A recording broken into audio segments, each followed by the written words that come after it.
Welcome to episode 47 of the Reality Podcast. Be sure to hit that subscribe button down below and turn on those bells for all notifications.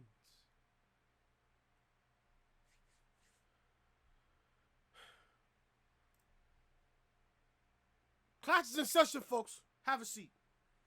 Have a seat, front, back, I don't give a fuck. As long as you listen and you use your eyes and your brain, you will pass this class. Now, class, today I'm going to give you two different examples. Well, not two different examples, but two different scenarios on two different people. We're going to do a before and after session of Charlotte Flair and a before and after scenario of Alexa fucking Bliss. Grab your pencils or your pen, take out a notepad, take notes. Now, I've been hearing all this type of arguments and topic situations on social media. Okay. I thought about doing this today for this episode of the podcast to kick off the weekend. Now, I have two pictures. One of NXT Charlotte, of how she looked back then, and right now Charlotte Flair of how she looks right now as of 2019. Ready, class? Take your notes, because there's a bunch of assets that are looking pretty different when it comes to Charlotte Flair. Now, I'm going to show you the NXT Charlotte with Exhibit A. Does she have blonde hair in this picture? No. Does she have big boobs in this picture? No. She is beautiful, though. Not gonna lie to you. She is cute, though. Not gonna lie to you. But what is the difference on the Charlotte that we see now on the Charlotte Flair back then in NXT? No blonde hair. No big boobs. Her nose looks a little bit smaller in this picture. Not gonna lie to you. Did you take your notes? Good. If you say yes, good. Now, Exhibit A.2. This is 8.1. A.2. Charlotte Flair that we see right now. Do you see a comparison? Do you see a difference on this Charlotte Flair? Nose is a little bigger. Cheeks are a little bit bigger. Oh, look at that! She has blonde hair and she has big boobs.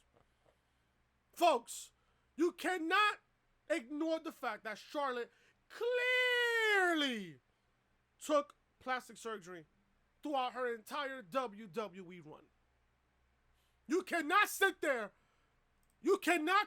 and tell me, oh, if you take this Charlotte Flair going to the main roster, not only she would not look like this, but do you think that this Charlotte Flair would be over on the main roster? The answer to that question is no. She would not get over. If you take NXT Charlotte Flair, the way she looked back then, and you put her in the main roster with that exact same look, does she get over? The answer to that question is no. There you go. Exhibit B. Exhibit B. We are going to have the comparison of Alexa Bliss. Exhibit B. Point 1. See Alexa Bliss here? Yeah, she still has blonde hair. Yeah, sure. But do you see her assets there? Nose is a little perky. Boobs are just about the same. Okay. Here is Alexa Bliss Exhibit B.2. Do you see what's the difference, folks?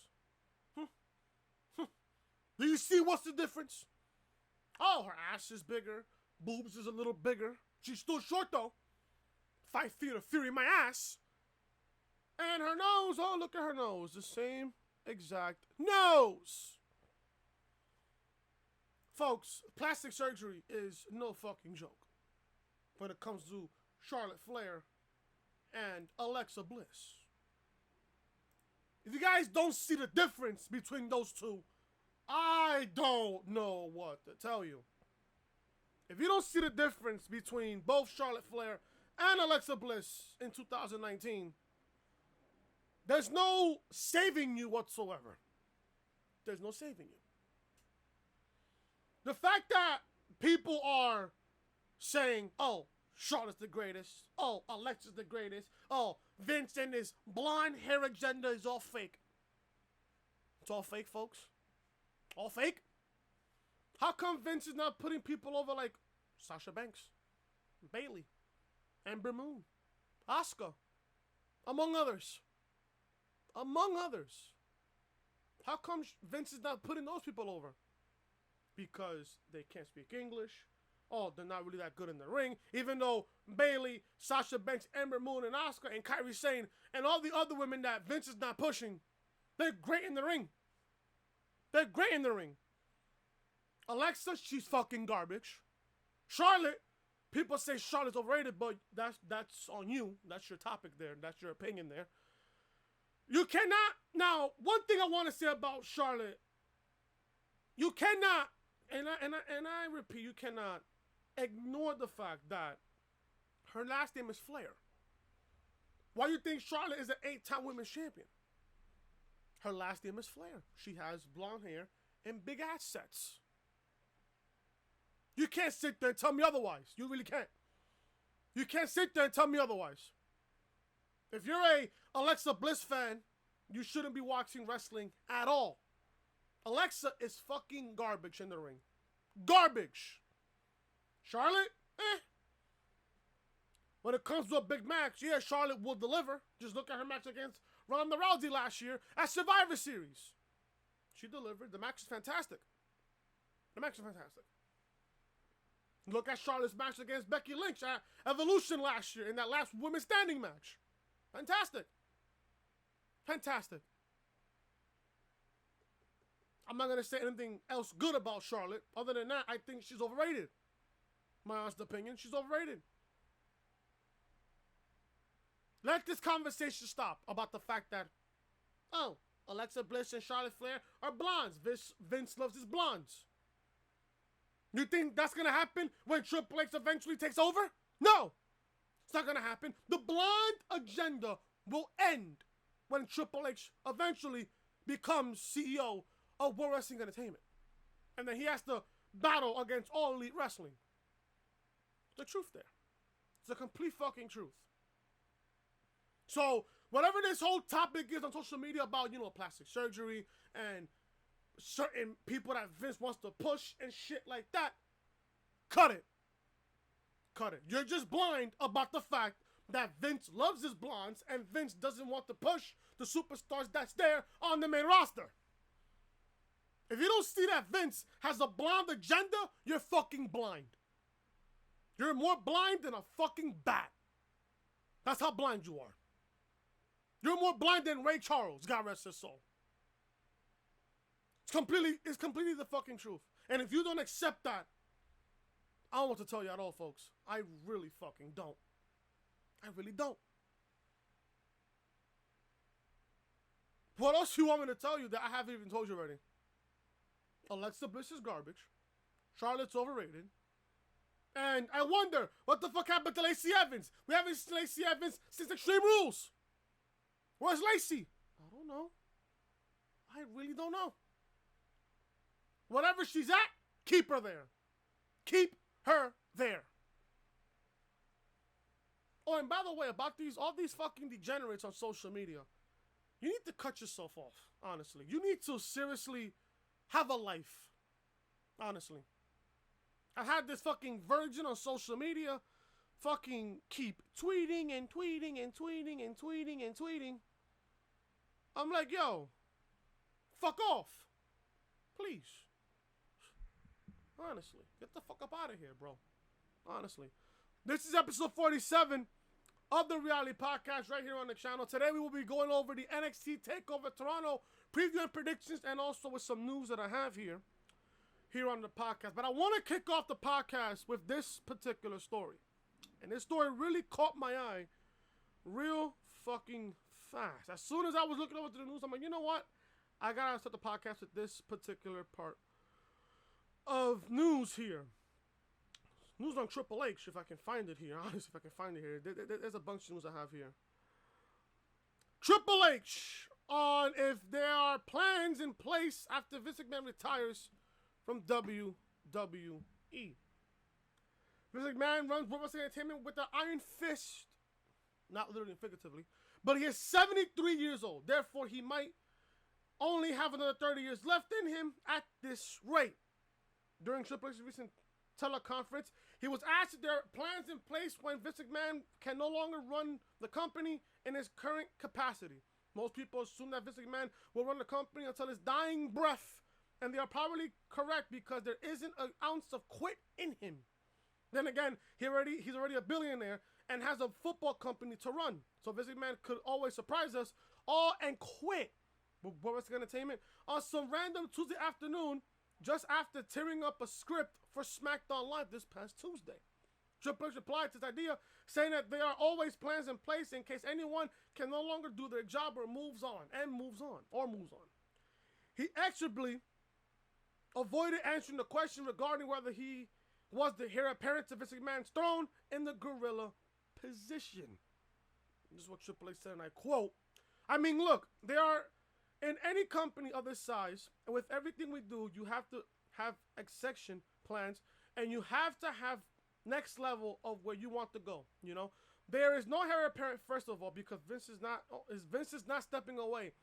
He'll probably outlive all of us, knowing that his mom is in her late 90s and still running around, so he's got the genes.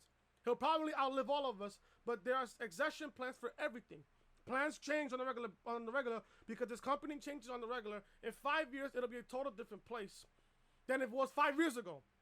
So I think there's a lot of factors involved in that, the how, where, what happens. But yeah, as you look at who takes what, and this and what, and no, this and that is a constantly evolving thing. But all of us, Vince, myself, Steph, everybody in this company will look at, well, if things shift, then who takes whose place and who does what. It's no different for me at NXT and that whole process. So you're constantly looking people that can step up and take things off your plate so you can advance to something's different as well, end quote. It sounds like Vince McMahon is doing well when it comes to his health, and Jon Moxley even commented in one of his shoot interviews that many people think he'll die in the chair at the gorilla position. So things probably won't be changing in the company anytime soon. It's still good to know that there are always plans for things to shift around just in case the day ever does come for someone to fill Vince McMahon's massive shoes. I think, in my honest opinion, I think Triple H doesn't want to bad talk about Vince. I mean, obviously, that's his father-in-law. That's number one. Number two,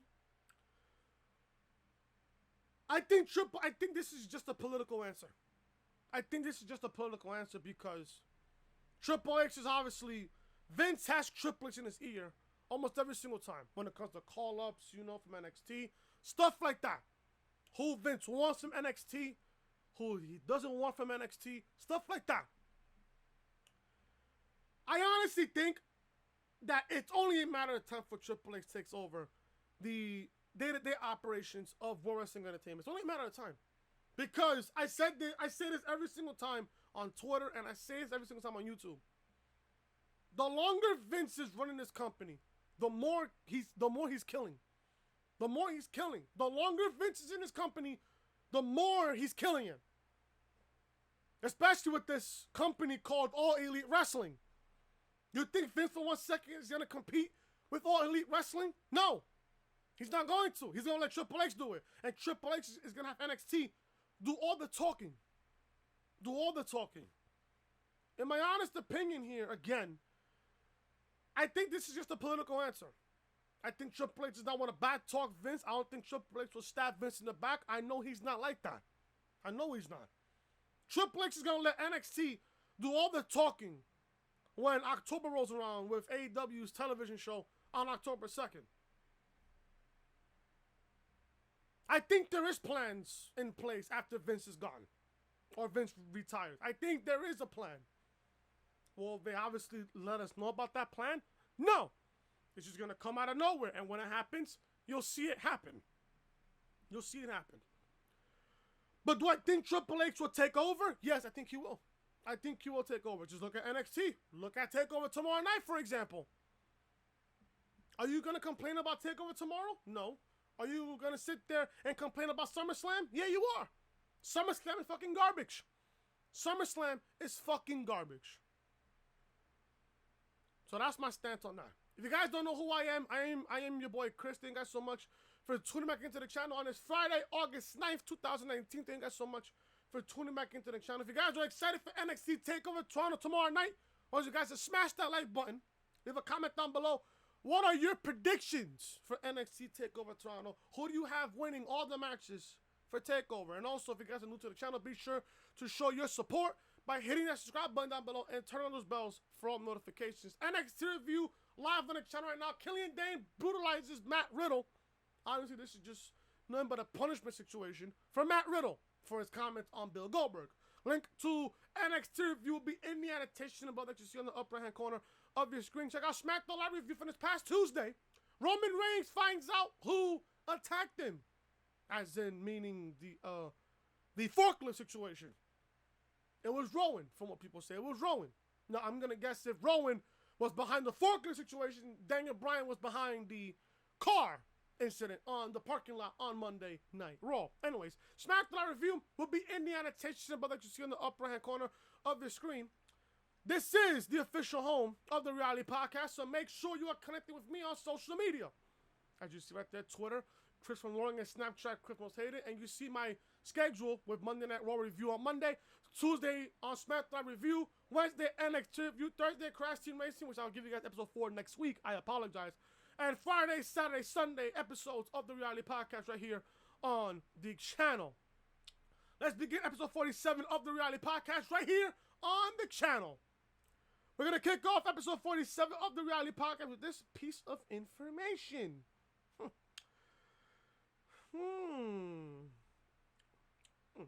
There's a lot of shit here. There's a lot of shit here. Paul Heyman. News on Paul Heyman here, folks. News on Paul Heyman. There's news on Paul Heyman here. Paul Heyman decided to move the SummerSlam title match. Well, there is it right here.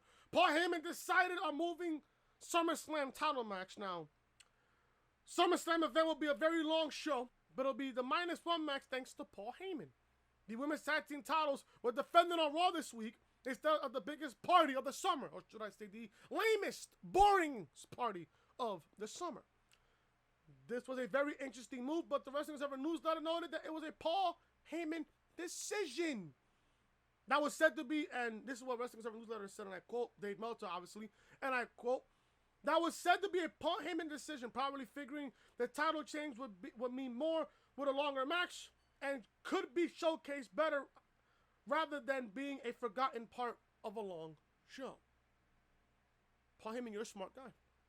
Paul Heyman, you're a smart guy. End quote right there. End quote. We should probably expect even more decisions to come out as coming from Paul Heyman because his position as executive director of Raw will only grow in influence. In the end, it might have been best for them to do the title change on Raw to give him more of a spotlight. Let's just hope the company has some plans for the titles that Vince McMahon didn't want in the first place. This was a smart move, in my honest opinion, by Paul Heyman. This was a smart move. Now, I did not watch Raw. Honestly, I did not watch Raw Monday night. But people were telling me that Alexa Bliss and Nikki Cross were the winners of the Fatal 4-Way and won the Women's Tag Team Championships. I said this on the podcast last week, and I'm going to say this again. As long as the Iconics are no longer Women's Tag Team Champions, I don't care who wins it. Now, Alexa and Nikki winning them, you should have given the Mandy Rose a Swing in the Film. Now, we all know, obviously, I said this on Twitter. We all know what's the payoff of the storyline between Nikki Cross and Alexa Bliss. We all know what's the storyline there. Alexa's going to turn heel on Nikki. Nikki's going to turn into a baby face. Push, push, push. There you go. I'm going to say this right now. As long as the titles are going to Mandy Rose and Sonya Deville next, I don't care. I'm going to be happy when Mandy and Sonya win the titles. Do I care about Alexa and Nikki? No, I don't give a fuck. Alexa Bliss has killed the momentum of Nikki Cross when she came up from NXT. Killed. Absolutely killed. To a point where I don't care about Nikki Cross any fucking more. I don't care about Nikki Cross. I certainly don't give a shit about Nikki Cross. I don't. Nikki Cross is so buried down below. It's to a point where even if Triple H takes over and he decides to bring up Nikki Cross back to how she was at NXT, I wouldn't care. I wouldn't really care. In my honest opinion, I wouldn't give a fuck. I really wouldn't. So, the Women's Tag Team Championships was supposed to be at SummerSlam, but because of Paul Heyman's influence on Raw, he just has to put it on the card on Monday Night Raw, and then we got new champions. So, there you go from there. What else do I have here? Okay. I'm going to go over the news that I have here, and then we'll do the preview and predictions for NXT TakeOver Toronto. 2 superstars reportedly unsure they will sign new contracts.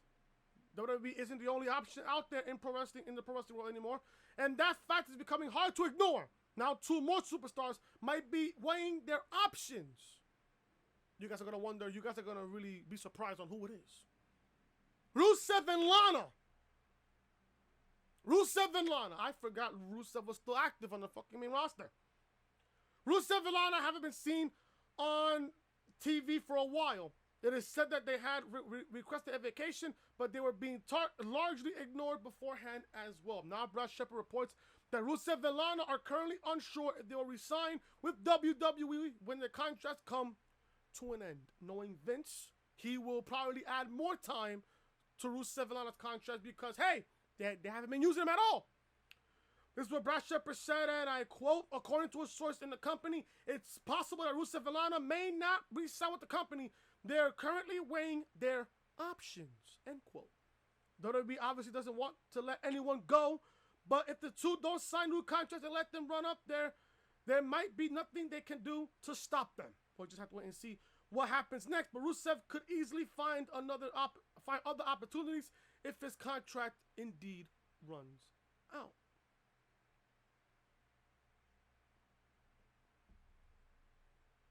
I have my AirPods on. Give me a second here. Hey, Cody! Cody was popping, bro. Cody was popping. Save me some room on Jacksonville. You know, save me a trip to Jacksonville. Pay my flight to Jacksonville, bro. Have you guys even forgotten about the fact that Rusev is on the main roster? He's still active. The company hasn't even used him. I wonder why. Now, if Rusev was to indeed leave, we all know for sure where the fuck is he going. We all know. There's a company out in Jacksonville, Florida. You know, Tony Khan runs it, Cody Rhodes, the Young Bucks, and Kenny Omega. They are the executive vice presidents of All Elite Wrestling.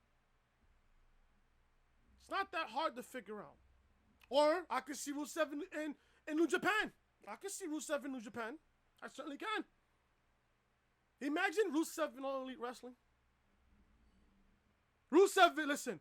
Rusev in the ring, he's underrated. Very underrated in the ring. Very underrated. He is the superior athlete. No cap. I love Rusev. I loved him when he was the U.S. champion when they broke him up in fucking 2014. I love Rusev back then when he had that feud against John Cena at WrestleMania 31. Loved it. Loved it. Rusev, man. Listen, I feel bad for Rusev. No cap. I really do. I feel bad for Rusev. I'm not even going to lie to you. I really, really do. I really do. I'm probably going to give you guys 2 more stories before we kick off the NXT TakeOver Toronto preview and predictions. Triple H fires back at AEW's counter programming claims against WWE. AEW is coming to TNT on Wednesday nights, but in reality, no pun intended, NXT has aired on Wednesday nights for a very long time on the WWE network. This is something that has not lost on Triple H. During yesterday's teleconference, Triple H was asked about NXT possibly coming to FS1 on Wednesday nights. He said that a lot of things are being discussed as the professional wrestling landscape continues to change. So this is what Triple H said, and I quote, when it comes to NXT growing as a brand, there are more options on the table, you know? And look, I'll say just contrary to what I've heard, because I've heard that we're talking talking about putting in the FS1, and then people come in with counter programming talk. We have content all over the place. If people want to talk about counter programming, then bring that up in the conversation, then Wednesday has been the home of NXT since forever, right? That's where it's sat. It's been our network on a Wednesday time slot now forever. And when other people announce on Wednesday, you don't hear talk about counter programming. You just hear the announcement. For us, everything is counter programming. It's this and it's that, and we plan things long in advance. Yeah, sure, Triple H. Yeah, sure. We plan on doing our business, and that's what we worry about. End quote. Yeah, sure, Triple H. Yeah, sure. Long-term planning in advance. Yeah, sure. WWE has a lot of options on the table with their reach and new Fox deal. Triple H went on to say that they can do just about anything in regards to placement of NXT or even splitting it into 2 separate shows. We'll have to wait and see what happens next, but Triple H made a pretty clear point to address the counter programming accusations the way he sees it. This is all competition, folks. This is all competition. This is just nothing but a competition scheme. It's what it is. It's what it is. But Triple H moving NXT to Wednesday nights to Fox Sports 1, I don't want it to happen. I don't want it to happen. Especially when the report going around saying that Vince was going to use main roster talent to put them on NXT to compete with All Elite Wrestling. No. You keep it the way NXT is. You keep it the way it is. It's just that simple. If it ain't broke, folks, don't fix it. Let Triple H run NXT the way he wants to run it. Yeah, sure, Vince is paying everybody's paycheck down there in NXT, but then again, who runs NXT? Who's the one that found NXT to begin with? Triple H did. Triple H did. Let Triple H run NXT the way he wants to run it. If he doesn't need any main roster talent, he doesn't need it. What makes you think Triple H has people on the Performance Center and trying to improve their ring skills and their mic skills on a daily basis? Triple H has plenty and plenty of people to use on NXT. People like Damian Priest. People like Shane Thorne, for example. Shane Thorne. Everybody else down there in the Performance Center. Keith Lee. Dominic Dijakovic when he comes back from injury. Ciampa, Gargano, Cole, Undisputed Era. Io Shirai, Candice LeRae. Everybody else on NXT. Have Triple H run them. Have Triple H use them. I'm telling you this right now. Let Triple H run NXT the way he runs it. If you put main roster talent going into NXT, it's going to fuck up everything that Triple H stood for when it comes to NXT. It's going to fuck everything up. Trust me, it will. Believe me. Believe me when I say this. They don't want to do this. They really don't. Finally, guys, to end the news portion, I want to say some news for tomorrow. I want to say some news for tomorrow.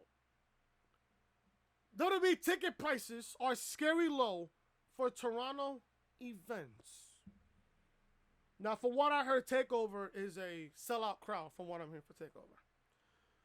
WWE SummerSlam event might be sold out, but that's the only show out of the 4 planned events that can claim that fact. No, I heard that NXT TakeOver Toronto is sold out as well. There are currently over 100 seats available in the multiple sections for NXT TakeOver in Ticketmaster, and the secondary market is pretty horrendous for Raw and SmackDown as well.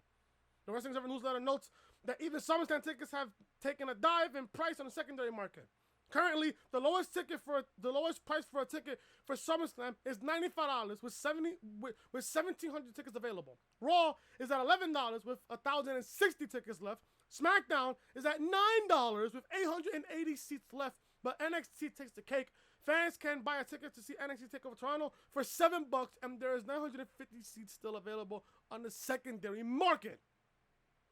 These numbers do not include the actual Ticketmaster prices, or how many seats are available on there. At this point, it's a rare exception where the secondary market is way cheaper than the actual primary ticket office.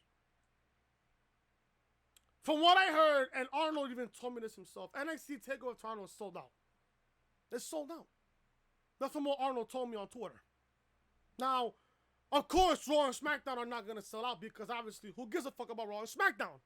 Raw's garbage on a weekly basis. SmackDown sometimes is a hit and miss, but the majority of the year so far for SmackDown has been pretty good. Especially on the road to WrestleMania. It's been pretty good.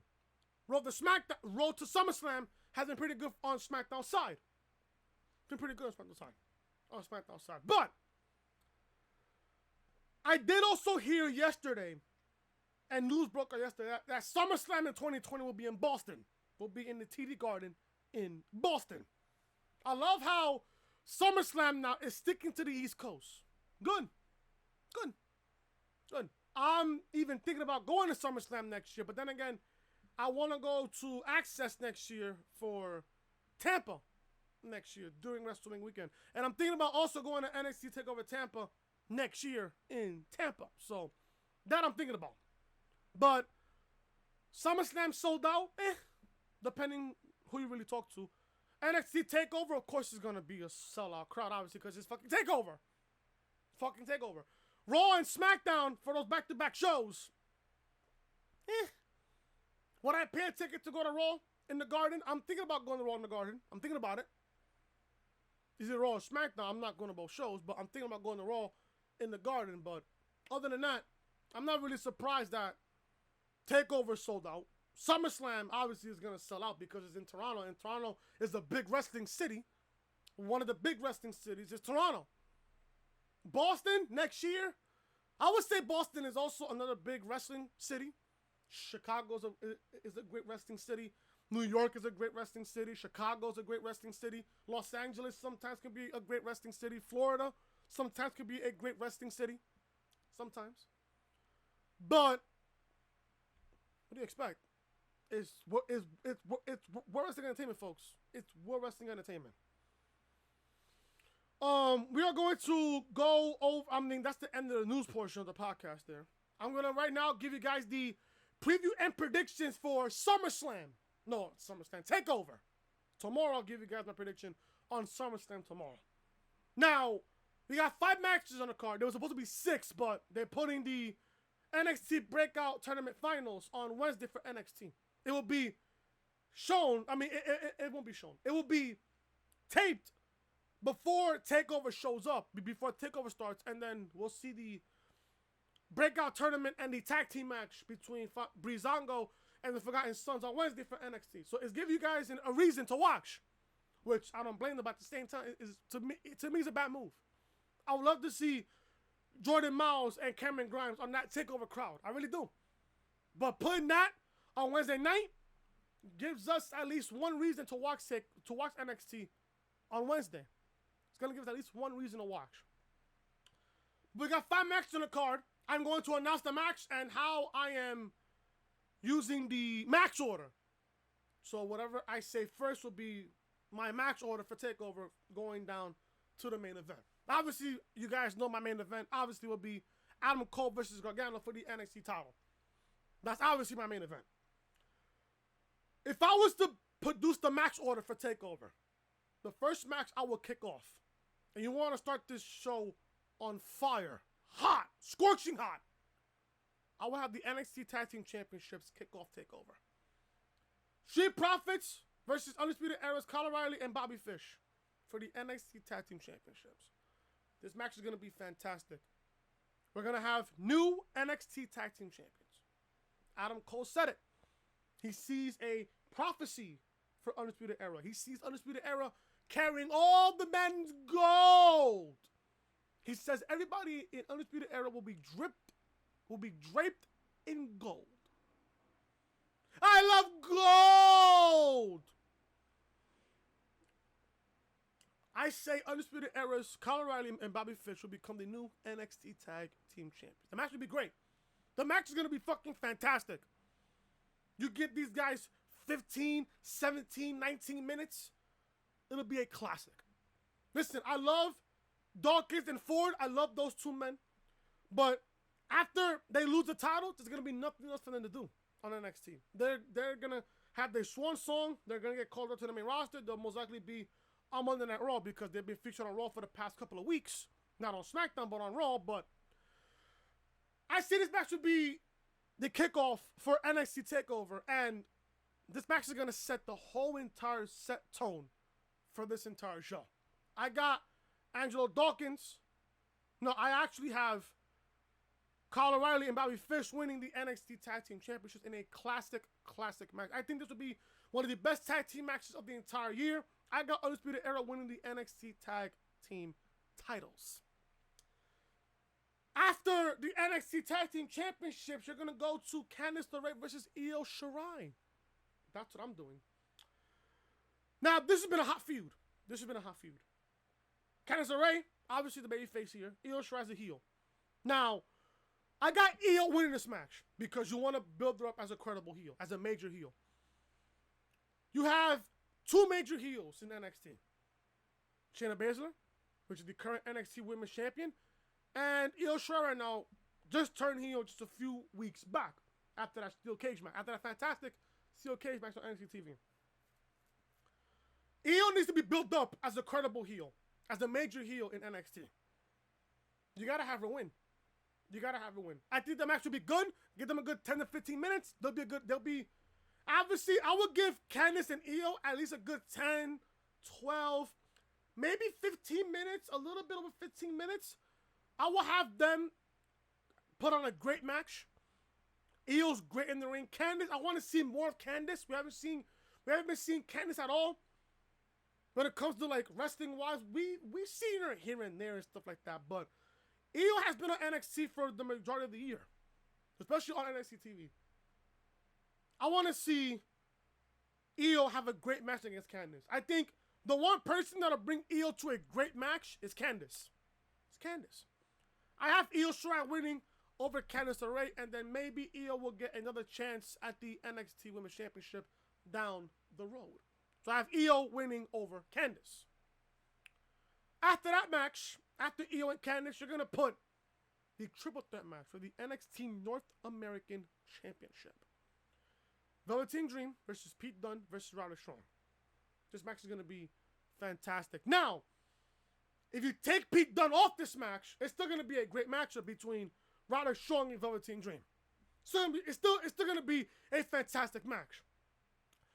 But because Pete Dunne is there, it adds a lot more to the match. It's going to add a lot more realism. It's going to add a lot more hard hitting.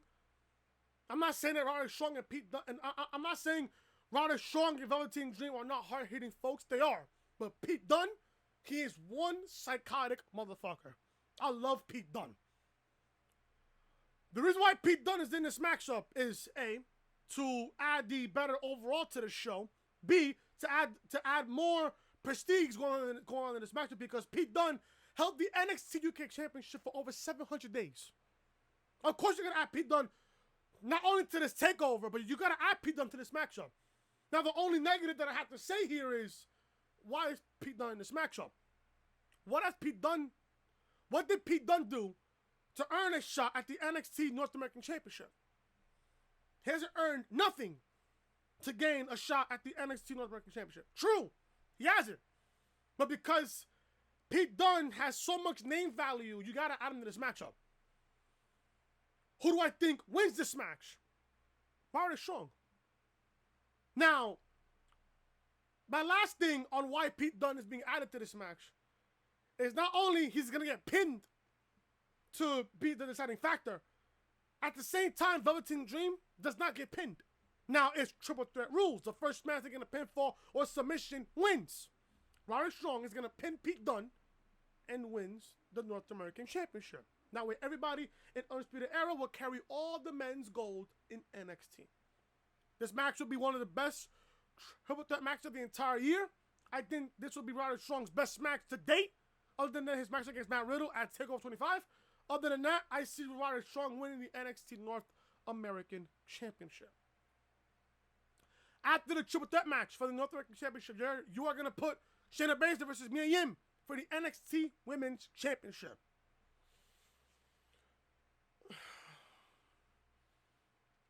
I gotta say Shayna wins. I have to.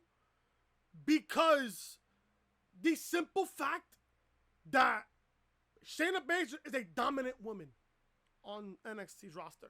She's the most dominant woman in NXT. If you look at NXT UK and NXT, Shayna Baszler is the most dominant female on both rosters in NXT. In general, in NXT. She could be the most dominant female in all of WWE, including Raw and SmackDown. Including Raw and SmackDown. I think Shayna wins. I think Mia will deliver a good match. I hope Shayna is that one person that can deliver Mia to a fantastic match. Because, don't get me wrong, I love Mia. I love Mia Yim. It's just something about her that's just not clicking with me. I don't mind the gimmick. The gimmick I don't mind. It's just something in her ring skill that just... It's not catching on to me here. It's just not.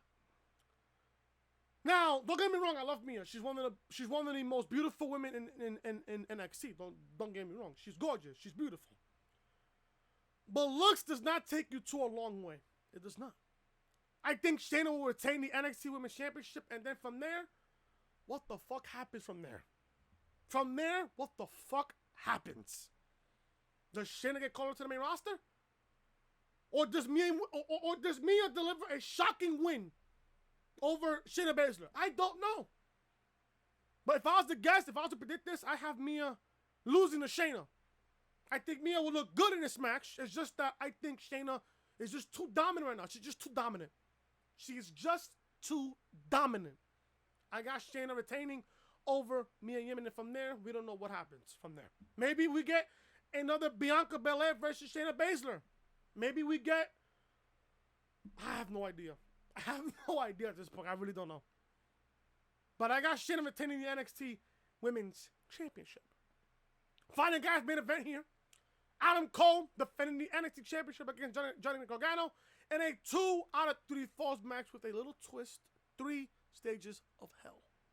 Adam Cole picked a regular one-on-one match. Gargano picked a street fight, and then Regal will announce the third fall if it gets to it.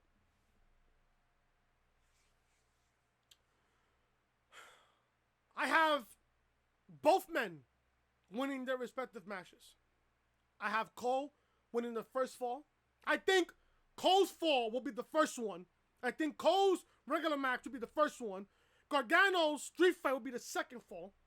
And then Regal will obviously have the third fall.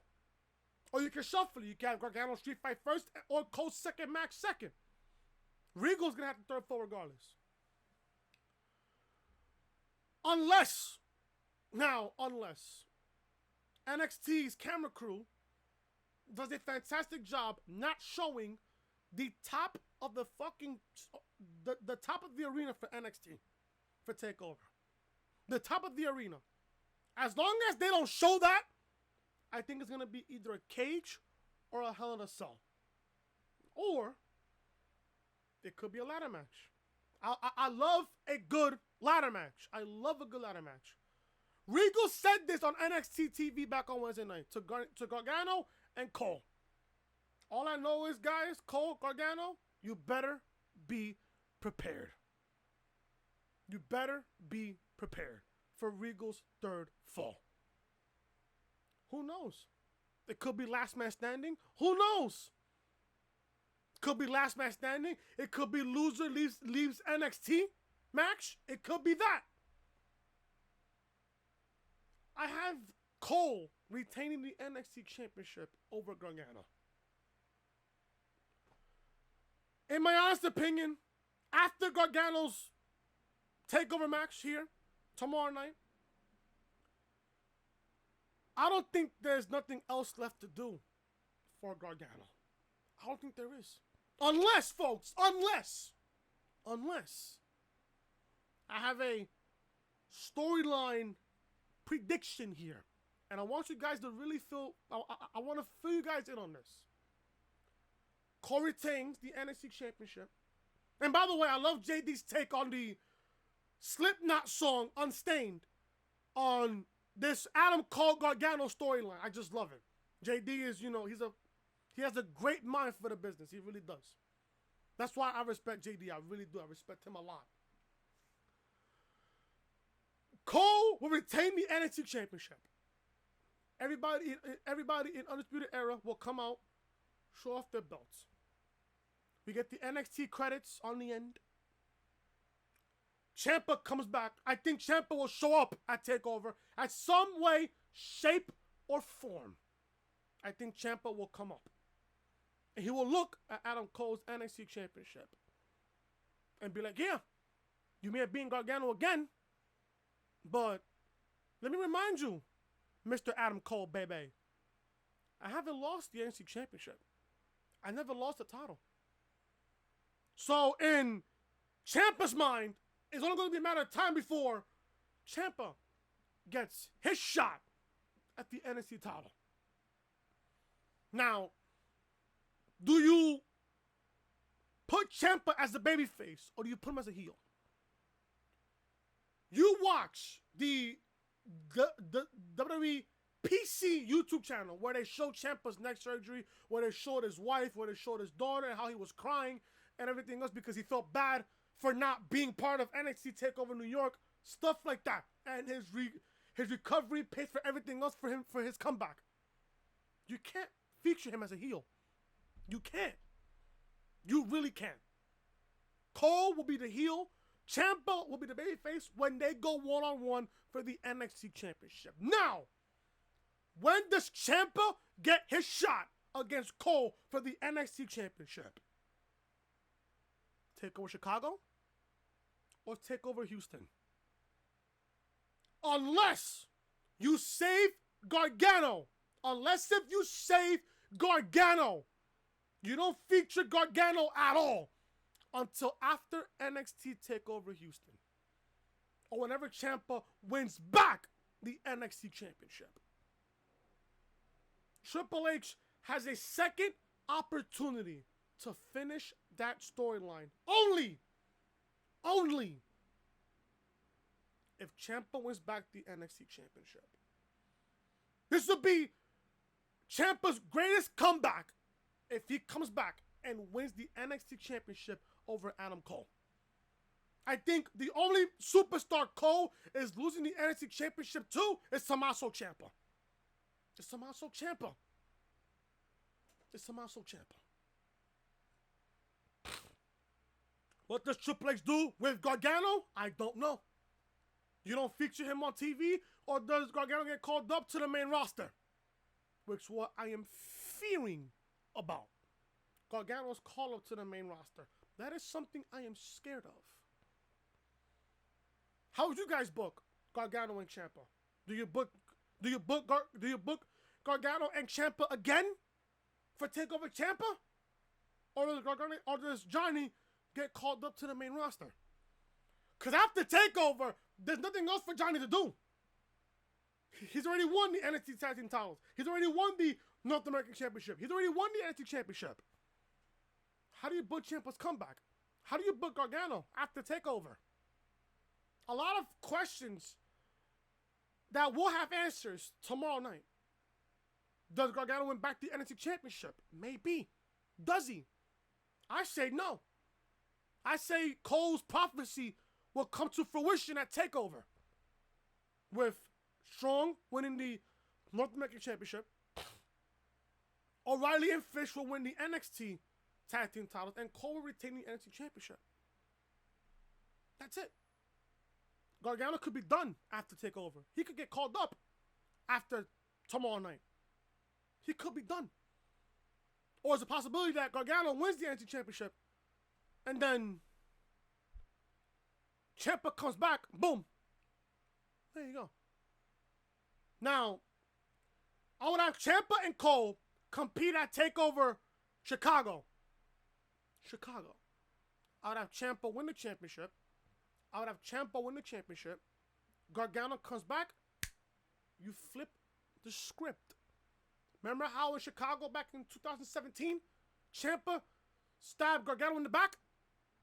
Do the exact same thing. Ciampa now is on the receiving end of a backstab by Johnny Gargano. And then that's it. That's my other scenario. You can build up Gargano to a point where you can have Gargano and Ciampa for TakeOver Tampa Wrestling Weekend. You can do that. I don't know. A lot of questions that are going to be answered at TakeOver. But I got Cole retaining the NXT Championship. So here are my predictions here. Undisputed Era will win the NXT Tag Team titles. Io Shirai will win over Candice LeRae. I would have Roderick Strong win the NXT North American Championship. I got Shayna Baszler retaining the NXT Women's Championship. And I have Cole retaining the NXT Championship. Those are my predictions for NXT TakeOver Toronto. And that is, folks, the reality of things. That is it, guys, for episode 47 of the Reality Podcast. Hope you guys enjoyed. If you guys enjoyed the podcast, leave a like on the button. Leave a like on the video. Hit the like button.